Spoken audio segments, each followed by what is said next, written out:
രാവിലെ ഒരു ന്യൂസ് കണ്ട്. എന്താ ന്യൂസ് നിങ്ങൾ കണ്ടായിരുന്നു? ഇന്ത്യ മൂന്നാമത്തെ രാജ്യമാണ്. എന്തിനെന്നറിയണ്ടേ? പട്ടിണിക്ക് മൂന്നാമത്തെ രാജ്യം. കുട്ടികൾക്ക് മാൾ ന്യൂട്രീഷൻ എന്ന് പറഞ്ഞാൽ പട്ടിണി തന്നെയാണ്. അതെ, ഫസ്റ്റ് സൊമാലിയാണ്.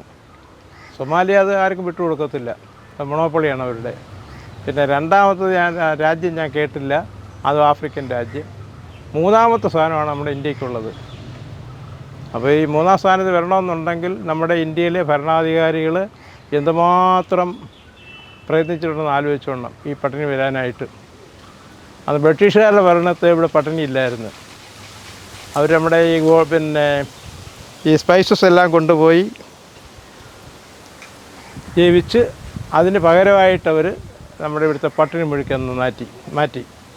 ഇപ്പോൾ ബ്രിട്ടീഷുകാരെ പുകഴ്ത്തി പറയുന്നതല്ല, അന്ന് അവരുടെ ആവശ്യത്തിനായിട്ടാണ് നമ്മളെ ചൂഷണം ചെയ്ത് ആ ഒരു ചൂഷണം ഒരു കണക്കിന് നന്നായി. ഈ അനാചാരങ്ങളും എല്ലാം അവർ നിർത്തിയില്ലേ. ഈ നരബലി, കുരുതി, എല്ലാ കുരുതികളും അവർ നിർത്തി.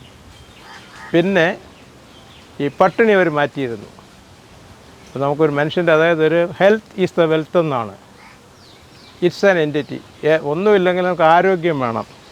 ആരോഗ്യം എത്ര കോടീശ്വരൻ എന്ന് പറഞ്ഞിട്ട് ഒരു കാര്യവും ഇല്ല. ഞാൻ തന്നെ ലോകം മുഴുവൻ പോയിട്ടുണ്ട്. അമേരിക്കയിൽ പോയി കഴിഞ്ഞാൽ കോടീശ്വരന്മാരുടെ ഒരു ബഹളമാണ്. അവസാനമാകുമ്പോഴത്തേക്ക് ആരോഗ്യമില്ല വരുമ്പോഴത്തേക്ക് ഭാര്യയും മക്കളും എല്ലാവരും കൊണ്ട് ഒരു ഓൾഡ് ഏജ് ഹോമിൽ തള്ളും. കാരണം ഇവിടുത്തെ പോലെ ഓൾഡ് ഏജ് അല്ല, അവർക്ക് എല്ലാ സൗകര്യങ്ങളും ഉണ്ടായിരിക്കും, അവർക്ക് ആഹാരം എല്ലാം കൊടുക്കും. നമ്മുടെ ഭാരതത്തിൽ, നമ്മൾ കേരളം പ്രത്യേകിച്ച് പറയേണ്ട കാര്യമില്ല, എല്ലാം കുഴപ്പം തന്നെയാണ്. ആർക്കും വേണ്ടത്ര ആഹാരമില്ല, വെള്ളമില്ല, വായുവില്ല, ഒന്നുമില്ല. ഇപ്പോൾ തന്നെ ഡൽഹി നമ്മുടെ പ്രസിഡൻറ്റ്, പ്രധാനമന്ത്രി എല്ലാവരും താമസിക്കലാണ്. വെള്ളം കയറിയിട്ട് വെള്ളം പോകാതെ വെള്ളം വലിച്ചുകൊണ്ട് പോകുന്നു. അവിടെ ശുദ്ധജലമില്ല. അപ്പോൾ വെള്ളമില്ല, അവിടെയും പട്ടിണിയാണ്. അവിടെ ഈ കോളനികളൊന്നും കാണിക്കുന്നില്ലല്ലോ. ഈ അമേരിക്കയിൽ നിന്നോ മറ്റേതെങ്കിലും രാജ്യക്കാർ വരുമ്പോഴത്തേക്ക് ഒരു കോളനി ഈ ടാർപോളിനിട്ട് മൂടിയല്ലേ. പക്ഷെ അതെല്ലാം ലോകം അറിഞ്ഞിരിക്കേണ്ടതാണ്. ഇപ്പോൾ ലോകം അത് അറിഞ്ഞു കഴിഞ്ഞ് ഏകദേശം നമ്മളൊരു മൂന്നാമത്തെ സ്ഥാനത്ത് എത്തിയിരിക്കുന്നു. അപ്പോൾ ഇതിൻ്റെ ഒരു പ്രധാന കാരണം എന്ന് പറഞ്ഞു കഴിഞ്ഞാൽ, healthy people can make a healthy nation. അതുപോലെ നേഷനെ സംബന്ധിച്ചിടത്തോളം ആരായിരിക്കഴിഞ്ഞാലും healthy mind can keep a healthy body എന്ന് പറയുന്നത് പോലെ, ഈ എല്ലാം ഹെൽത്തിയായിട്ട് പോസിറ്റീവായിട്ട് ചിന്തിക്കുന്ന ഭരണാധികാരികളെയാണ് നമുക്ക് ആവശ്യം. പിന്നെ നമ്മുടെ പോളിറ്റിക്സ് ഞാൻ പറയുന്നതല്ല, നമ്മുടെ ഇന്ത്യൻ പോളിറ്റിക്സ് അനുസരിച്ച് any full can become the minister. നമ്മൾ മറ്റ് ഡെവലപ്ഡ് കൺട്രീസ് കമ്പയർ ചെയ്യുമ്പോഴത്തേക്ക് നമുക്ക് വരെ കമ്പയർ ചെയ്യാൻ ഒക്കത്തില്ല. ഇപ്പോൾ നേരത്തെ ഒരു ജർമ്മനിയിലോ അല്ലെങ്കിൽ അമേരിക്കയിലോ ഒരു MP വന്നു കഴിഞ്ഞാൽ അദ്ദേഹം നോക്കും, വിദ്യാഭ്യാസ യോഗ്യതയുള്ളവർക്കായിരിക്കും ആ മന്ത്രിസ്ഥാനം കൊടുക്കുന്നത്. ഇവിടെ വിദ്യാഭ്യാസ യോഗ്യതയല്ല, ഇവിടെ പൊളിറ്റിക്കൽ ഇൻഫ്ലുവൻസാണ് അവർ നോക്കുന്നത്.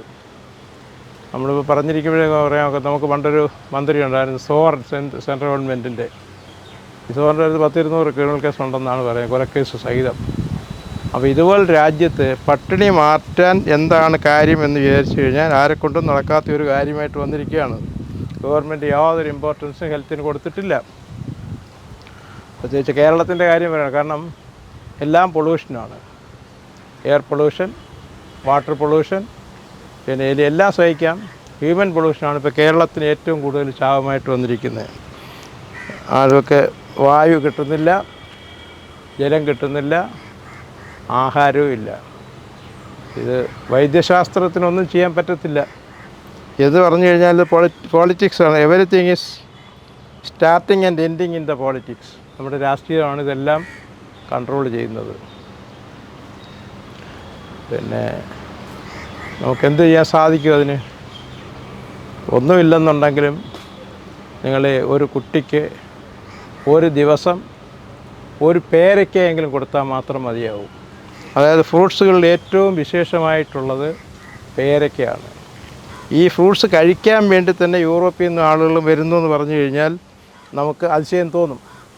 കാരണം അവർ പറഞ്ഞിരിക്കുന്നത് 10 ആപ്പിളിൻ്റെ പ്രയോജനമാണ് ഒരു പേരയ്ക്ക ചെയ്യുന്നത്. അതുപോലെ തന്നെ പേരയ്ക്ക എല്ലാ രോഗികൾക്കും ഉപയോഗിക്കാവുന്നതാണ്. ഹാർട്ട് പേഷ്യൻ്റ് ഉപയോഗിക്കാം, ലിവർ പേഷ്യൻ്റ് ഉപയോഗിക്കാം, എല്ലാം നമ്മൾ പ്രത്യേകം പറയേണ്ട കാര്യമില്ല, സേഫായിട്ട് ഉപയോഗിക്കാം. അതുപോലെ പപ്പകായ്.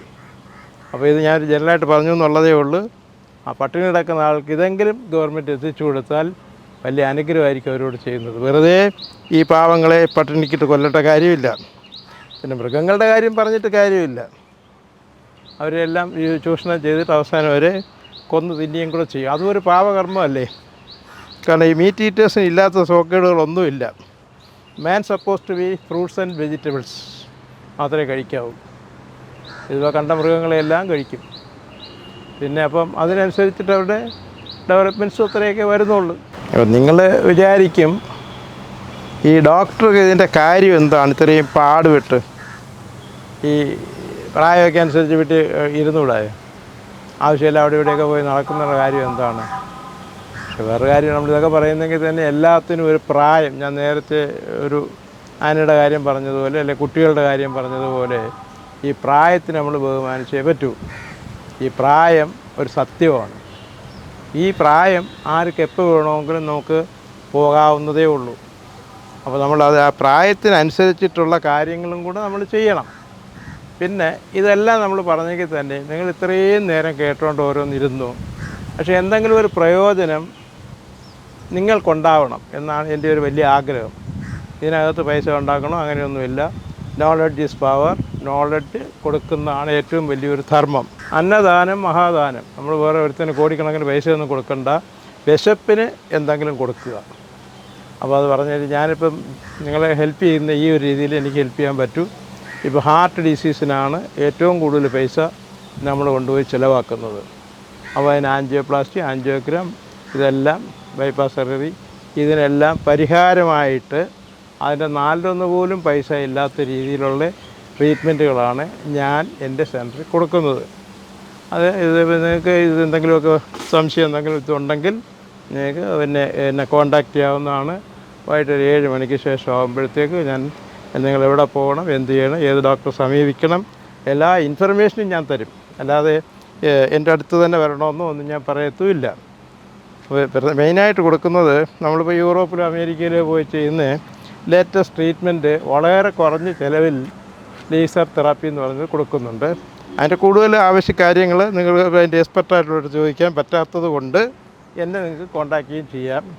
പിന്നെ എൻ്റെ മോട്ടോ എന്ന് പറഞ്ഞു കഴിഞ്ഞാൽ നമ്മുടെ ഈ പട്ടിണി അതുപോലെയൊക്കെ ഈ പൊളിറ്റീഷ്യൻസിൻ്റെ ആയിക്കഴിഞ്ഞാലും നമ്മളെക്കൊണ്ട് സൊസൈറ്റിക്ക് ചെയ്യാവുന്ന ഒരു കാര്യം അതാണ് നല്ലത്.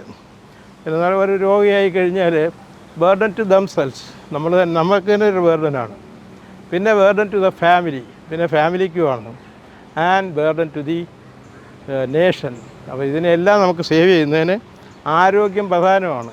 ഇപ്പോൾ ആരോഗ്യം നിലനിർത്തുന്നതിൻ്റെ ആ ചിലവ് കുറഞ്ഞ് ട്രീറ്റ്മെൻറ്റ് എവിടെ ഉണ്ടെന്നുള്ളത് നമുക്ക് നോക്കി ചെയ്യേണ്ട കാര്യങ്ങളാണ്. നിങ്ങൾ അതുകൊണ്ട് അതിനു വേണ്ടിയിട്ടുള്ള ഈ നോളജ് എല്ലാം ഉണ്ടാക്കി വയ്ക്കുന്നതായിരിക്കും നമുക്ക് ഏറ്റവും നല്ലത്. പിന്നെ നിങ്ങൾക്ക് എല്ലാ ആളുകൾക്കും നല്ല ഹെൽത്തി ആശംസകളും കൂടെ ഞാൻ നേരുന്നു.